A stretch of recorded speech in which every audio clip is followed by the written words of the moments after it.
আমার বর এখন ম্যাগি বানাচ্ছে। একটা জিনিসও ভালো মতো বানাতে পারে, সেটা হচ্ছে ম্যাগি। সেটার জন্য আগেই ডিমটাকে ভুজিয়া করে নিচ্ছে। মানে ম্যাগি সিদ্ধ করবে না, ম্যাগি ভাজা বানাবে। হ্যাঁ, ম্যাগি ভাজা। তার জন্য আগে ডিমটাকে ভাজা ঝুরঝুরি করে নিচ্ছে, আর এদিকে ম্যাগিটাকে সিদ্ধ করে মশলা দিয়ে মাখিয়ে রেখেছে। এদিকে পেঁয়াজ, এদিকে আলু, সব কিছু নিজে নিজেই করবে, কিছু একদম হেল্প করতেই দিচ্ছে না। কারণ ও একটা জিনিসই আমাকে ভালো মতো করে খাওয়াতে পারে, সেটা হচ্ছে ম্যাগি। ভালো ভালো, গুড গুড, ভেরি গুড। এভাবেই তুমি আমাকে করে করে খাওয়াও, ঠিক আছে?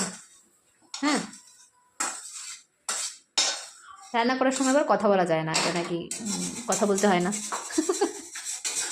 কথা বললে নাকি ডিস্টার্ব হয়ে যায় রান্নাতে।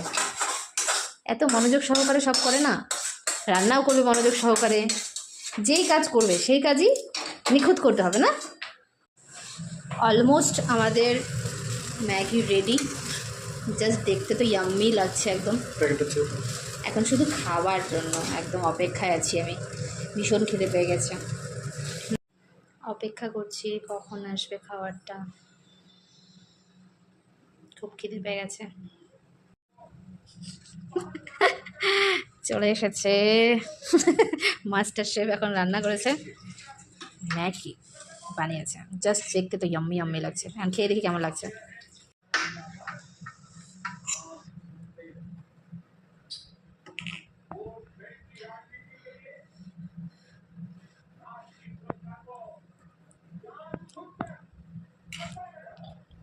দারুণ হয়েছে, সব ঠিক আছে, খুব ভালো হয়েছে। এরকম টেস্টি টেস্টি খাবার বানিয়ে খাওয়ালে একটা বউয়ের আর কি লাগে।